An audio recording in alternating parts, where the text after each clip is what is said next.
netral mohon nggih. Ada kok action ya. Bismillahirrahmanirrahim. Assalamualaikum warahmatullahi wabarakatuh. Waalaikumsalam warahmatullahi wabarakatuh. Alhamdulillahirabbil alamin. Wassalatu wassalamu ala nabiyyina Muhammadin wa ala alihi wa ashabihi ajma'in. Allahumma la sahla illa ma ja'altahu sahla wa anta taj'alul husna idza syi'ta sahla. Allahumma shalli ala rahmatika ya arhamar rahimin.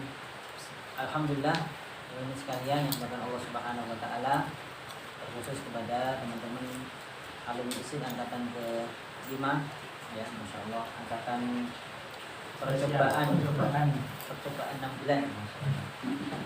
Jadi angkatan yang 6 bulan itu 3 angkatan, 5, 6, 7 ya. Kok setelah diamati kok 6 bulan kecepatan, akhirnya kita buat setahun. Dan Alhamdulillah, kamu perhatikan terutama angkatan ke-5 ini termasuk dari alumni yang cukup aktif ya dalam kegiatan-kegiatan dakwah dan juga sosial tentunya, dan juga tentunya dalam kegiatan-kegiatan pertemuan seperti ini. Alhamdulillah, kita bersyukur kepada Allah Subhanahu wa taala dikumpulkan dalam majelis dalam suasana dan bid'ah yang hasanah insyaallah. Di tempat yang mulia ini, di tempat Bapak tua ya, tuan rumah sekaligus ketua kita, ketua selamanya Pak ya. 5 tahun ganti tuh. Namanya kan? KTP seumur hidup. 5 tahun. Seumur hidup Pak. Pemilu nih. Ya. Alhamdulillah. Teman sekalian, tadi kita sudah baca dari surat Al-Nisa ya, surat An-Nisa sampai surat Al-Maidah. Dengan tadi ngitung enggak? Di dalam apa yang kita baca tadi seruan Allah Subhanahu wa taala yang berupa panggilan. Ya ayyuhalladzina amanu, ya ayyuhan nas, ya ahlul kitab, itu ada berapa? Banyak kan gitu. Banyak. Ada 7 kali ya. Jadi ada 7 kali kalimat-kalimat ya ayyuhan nas. Yang tentunya ya ayyuhan nas, ya ayyuhalladzina amanu, ya ahlul kitab. Artinya memang surat-surat ini, surat-surat yang panjang, kalau dalam istilah ulumul Quran namanya as-sab'ut tiwal ya. Ada 7 surat yang panjang. Al-Baqarah, Al-Imran, An-Nisa, Al-Maidah, ini ada 7 surat, tambah lagi surat Al-Maidah. Surat yang panjang ini semua surat Madaniyah. Dan kita tahu surat Madaniyah itu isinya penuh dengan syariat, hukum-hukum ya, aturan-aturan. Dan memang itulah di fase-fase Madaniyah Allah Subhanahu wa taala membebankan syariat kepada umat ini, kepada para sahabat Nabi SAW. Dan kemudian walaupun secara masa fase Mekah lebih panjang daripada fase Madinah, tapi secara hukum atau padatnya aturan, padatnya syariat di Madinah jauh lebih banyak daripada Mekah. Maka tadi ada banyak, dari saya sampaikan ada lebih banyak. Artinya apa di sini? Dalam dunia dakwah, dan dalam dunia kehidupan bermasyarakat, itu memang ada yang namanya tahapan-tahapan. Dan itu nanti kita belajar tahapan dakwah itu apa saja, tahapan taklim itu apa saja ya. Tapi yang jelas kita itu teman-teman sekalian harus terus bergerak. Jadi jangan pernah berhenti. Seperti syariat tadi, fase Mekah selesai 13 tahun, apakah kemudian selesai wis nggak ada tambahan, nggak ada aturan lagi? Tidak, justru di Madinah itu Rasulullah Allah Taala menyampaikan banyak sekali ya. Bahkan di fase Madinah inilah banyak muncul ketika futuhat ya, pembebasan, di mana Islam sudah mulai dianut oleh orang-orang luar Arab, orang-orang ajam lah istilahnya, orang-orang luar Arab ya. Seperti Persia, termasuk Sayyidina Salman Al-Farisi dari Persia, datang dari Persia sampai akhirnya bertemu Rasulullah di Madinah. Termasuk ada sahabat Nabi yang dari Romawi ya, datang ke Madinah, kemudian masuk Islam di depan Rasulullah. Artinya ketika hal itu berhenti, maka nggak mungkin sahabat yang jauh bisa datang ke Madinah. Gerakan yang dilakukan Rasulullah hanya 23 tahun, tapi efeknya sampai hari kiamat ya. Dakwah hanya 23 tahun, tapi dakwah untuk seluruh manusia. Artinya apa? Gerakan ini penting, ikhtiar itu penting. Perkara hasil itu serahkan kepada Allah. Maka kalau orang itu fokus kepada hasil, maka sebenarnya dia tidak akan bisa istiqomah. Contoh misalnya, saya contohkan orang kemarin Piala Dunia, ya. Juaranya siapa Pak?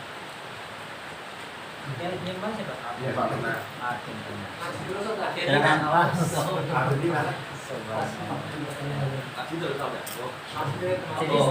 Jadi semua tim itu menginginkan juara kan, ya. Tapi tetap yang juara pasti satu, nggak mungkin lebih dari satu. Ya. Semua pemain menginginkan juara, tapi juara tetap satu, nggak mungkin lebih dari satu. Ya. Artinya ketika target satu tim itu, targetnya, pokoknya target saya menang, gitu, menang. Ya. Maka ketika dia tidak menang, maka dia gagal sebenarnya. Betul nggak? Ya. Tapi kalau target dia main bola target supaya dia menguasai skill, supaya dia berlatih terus, supaya dia ahli dalam bermain bola, tidak menang pun dia berhasil. Jadi paham betul nih? Ya. Kalau kita targetnya belajar di ISIT untuk bisa baca Quran, ya, maka ketika jenengan lulus dari ISIT, jenengan kira-kira merasakan keberhasilan karena ada perubahan. Tapi kalau target belajar di ISIT lulus dapat ijazah, ketika dapat ijazah berhasil. Tapi ketika nggak dapat ijazah, oh gagal saya di ISIT. Karena apa? Niat, tergantung niat. Jadi gerak, yang penting gerak. Misalnya begini, ada satu kisahnya istrinya Sayyidina Ibrahim, Hajar, ya. Sayyidina Hajar ketika beliau ditinggal oleh Nabi Ibrahim dengan Ismail di Mekah, di Bakkah itu tandus kering. Ketika persediaan makanan minumnya habis, apa yang dilakukan oleh Hajar? Lari-lari dari sofa marwah. Tapi air apakah muncul di antara sofa dan marwah? Enggak kan? Ya. Dia lari ke sana, balik sana. Ternyata air menggunakan gini di bawah kaki Nabiullah Ismail. Gitu. Ya. Artinya apakah yang dilakukan Hajar sia-sia? Tidak. Karena tugasnya selesai ikhtiar. Hasil serahkan kepada Allah SWT. Maka apa yang kita usahakan, itulah tugas kita usahakan. Perkara hasil serahkan kepada Allah. Contoh misalnya Maryam, ibunda Nabiullah Isa alaihissalam. Dalam surat Maryam disebutkan ketika baru melahirkan Nabi Isa, itu kan Allah perintahkan untuk apa? Menggoyang-goyangkan pohon kurma. Kamu pernah megang pohon kurma bukan ya? Jangankan ibu hamil yang goyang-goyang, wong lanang gede perkasa pun enggak goyang sama sekali itu pohon kurma. Ya. Jadi apa? Ya berikhtiar. Hasilnya ternyata Allah kemudian turunkan ini, jatuhkan pohon kurma jatuhkan buah kurma dari pohonnya. Jadi yang penting kita bergerak. Hasilnya cerah kan, bisa jadi apa yang kita kerjakan kadang nggak nyambung ya, seperti Hajar tadi. Dia lari sofa masuk, balik ke sini, ternyata airnya munculnya di sini. Ya, misalnya gitu sih. Kita gerak ke sana, kita dakwah ke sana, kita bekerja di sana, ternyata hasilnya di sini, kan gitu. Nah, ini apa namanya? Yang kita inginkan adalah kita berikhtiar. Yang kita inginkan adalah kita mendapatkan keberkahan dari ikhtiar itu. Maka sangat bodoh sekali lah kok orang itu sampai mencari rezeki dengan cara yang haram itu, ya apa maksudnya ya? Padahal tugas kita itu kan mencari rezeki, berikhtiar. Hasilnya serahkan kepada Allah SWT. Terkadang kita ini terbatas pemikiran kita, yang namanya rezeki itu kan uang saja. Ya, cenderung rezeki itu uang, kalau nggak dapat uang nggak dapat rezeki, kan seperti itu kan. Padahal kan tidak. Rezeki atau nikmat dari Allah SWT itu banyak sekali ya macamnya, salah satunya adalah uang. Nah, kembali ke sini. Jadi pertama saya kepingin teman-teman semuanya, terutama alumni Setakan 5 itu tidak berhenti bergerak dalam hal ini apa? Belajar. Jadi minimal lah teman-teman alumni ISIT itu ya minimal banget itu ya sepekan sekali ada kajian. Bukan kajian Ahad pagi loh, jangan bukan level Ahad pagi loh kajian itu. Jangan kajiannya bukan level Ahad pagi, ya. Lebih intensif lagi, ya. Mengaji kitab apa begitu ya. Ahad pagi itu yang orang awam-awam gitu loh, yang baru belajar ya. Karena orang ngaji Ahad pagi kan sambil ngomong anak ya, sambil dodolan ya, Mas Dwi dodolan. Itu orang umum, jenengan ini bukan kayak gitu ya. levelnya di atas, grade-nya lebih tinggi lah. Ngaji 1 pekan sekali minimal ya, dan hadir ya. Karena ya wah saya ngaji di YouTube aja Ustaz, sama Ustaz Adi Hidayat Ustaz. Tapi YouTube yo gak apa-apa, enggak apa-apa, cuma kurang ya. Kalau hadir ketemu langsung dengan ustadznya, salaman langsung itu lebih berkesan, lebih berkesan. Nah, jadi belajar terus ya, memperbaiki bacaan kita ya. Kemudian tentunya setelah kita belajar ya, jadi sinkron ya, belajar dakwah, itu dakwah. Dalam hal dakwah teman-teman sekalian, para ulama pergerakan membahas bahwasanya dakwah itu ada 3 tahapan ya, ada 3 tahapan. Tentu ini enggak artinya tahapan pertama selesai terus kedua terus ketiga tidak, artinya ya mungkin bisa jadi ke 1 lagi, kedua lagi, ketiga lagi gitu ya. Jadi terus gitu. Yang pertama adalah ta'rif. Ya, ta'rif itu pengenalan. Kalau kita baru awal dakwah kepada masyarakat umum, maka kita kenalkan Islam itu begini gitu ya. Kita tunjukkan Islam itu indah, Islam itu baik ya. Ini kepada orang-orang awam. Atau dulu jenengan ketika belajar di sini awal-awal kan ta'rif itu sebenarnya, ta'rif ya. Oh, tentang akidah ini, fikih seperti ini ya. Tahap-tahap pengenalan. Masyarakat yang tidak tahu menjadi tahu ya. Masyarakat yang berubah menjadi paham. Masyarakat yang mungkin belum pernah mendengar istilah-istilah ini ya, jadi tahu namanya ta'rif. Yang kedua, setelah ta'rif ya, tentu ya macam-macam ya. Ada yang cepat, orang si fulan ini ta'rifnya cepat, langsung tahapan berikutnya. Ada yang bertahun-tahun karena nggak paham-paham mungkin. Nah, bisa jadi ya. Yang kedua namanya takwin. Takwin ini pembentukan. Bahasa pembentukan di sini tentu pembentukan untuk dijadikan kader ya, dijadikan kader. Oh ini setelah menerawang ini si fulan ini cocoknya, wah ini harus segera di kader. Nah, ya kelemahan umat Islam itu kan di kaderisasi ya, kaderisasi ya, karena memang tidak gampang kader itu. Karena kader itu hanya bisa dibentuk oleh seorang murabbi ya. Dan murabbi hari ini susah ya, mencari murabbi itu susah ya.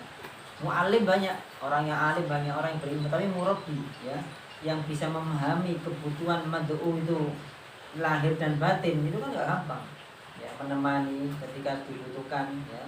Kemudian ketika ya seperti orang tua kepada anaknya ngerti ya, nangisnya ngerti, oh ini nangis jaluk rabi misalnya kan. Bikin nangis itu seorang orang tua kan gitu ya. Yang sudah punya anak semua lah ya. Jadi Mas Eko sudah ya Mas. Anaknya. Anaknya satu. Nah, intinya murabbi ini berat ya. Dan kaderisasinya bisa dibentuk oleh seorang murabbi. Ya, takwin pembentukan, mulai dibentuk, mulai diarahkan, mulai diberikan materi-materi tambahan yang sifatnya praktis dan sebagainya. Maka di ISID biasanya ada namanya kayak daurah ya, daurah mungkin pelatihan pengurusan jenazah dan sebagainya. Ini kan bagian dari takwin supaya orang itu nanti bisa untuk mandiri dalam mengolah kepengurusan jenazah. Kemudian yang berikutnya, tahapan yang berikutnya dari dakwah adalah tanfid. Ya. Tanfid ini pakai dok. Tanfid maknanya penugasan. Kalau dirasa orang itu sudah siap, oh ini sudah siap ditugaskan. Maka tentu tadi saya sampaikan tidak berbeda-beda ya, tiap orang masa tahapan ini berbeda-beda. Ya, ada yang cepat, ada yang agak lambat, mungkin ada yang bertahun-tahun baru sampai ta'rif saja. Nah, kita sebagai dai ya, sebagai murabbi ini harus paham sejauh mana persiapan ya, sejauh mana kesiapan ya, jamaah kita. Ini baru orang awam ini mungkin butuhnya ta'rif saja, ya tidak apa-apa, ta'rif tidak apa-apa ya.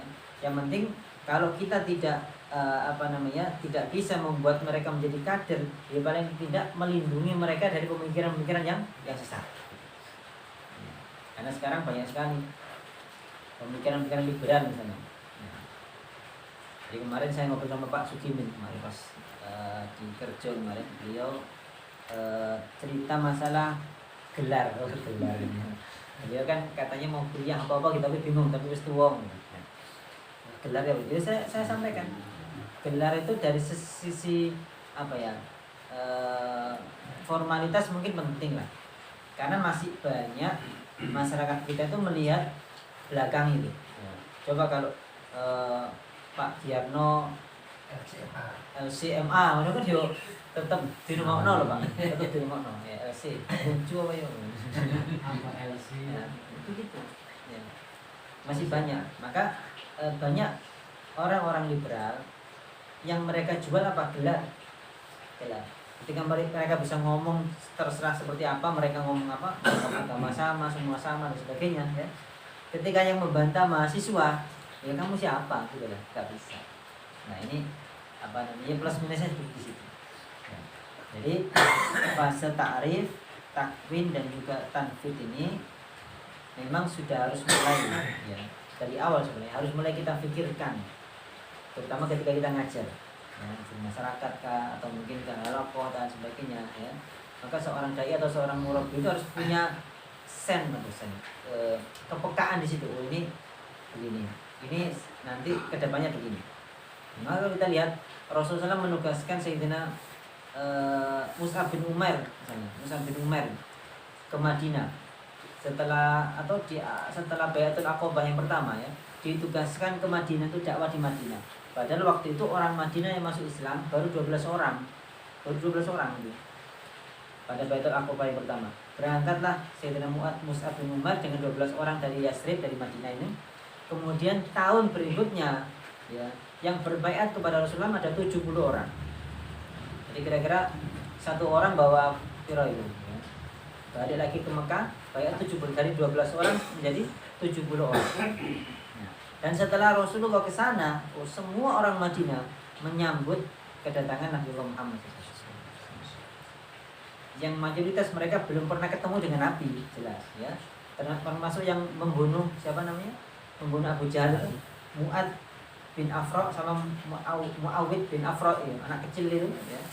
Yang nemui Abdul bin Auf, paman mana yang namanya Abu Jahal itu ya. Jadi ini nggak ngerti anaknya Abu Jahal yang mana, yang katanya waktu Nabi masih di Mekah sering menyakiti Nabi. Oh kayak sih langsung di kan.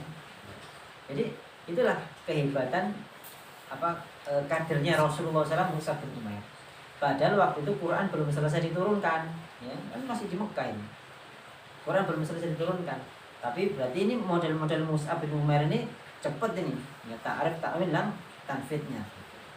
Ada yang lambat tentu, ada sebagian yang lama, ada sebagian yang cepat dan sebagainya. Maka teman sekalian, inilah pentingnya kita tuh bergerak. Kalau kita merasa puas dengan diri kita, alhamdulillah wis ya enggak, kita enggak terbayang untuk itu ya. Padahal kebutuhan masyarakat itu sangat besar untuk Al-Qur'an. Ya.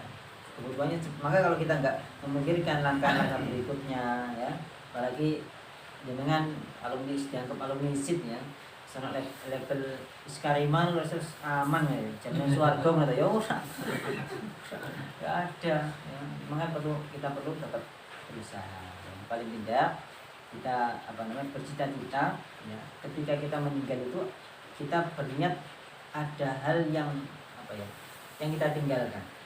Dan itu insya Allah mudah-mudahan menjadi amal jariah ya, menjadi pahala yang terus mengalir.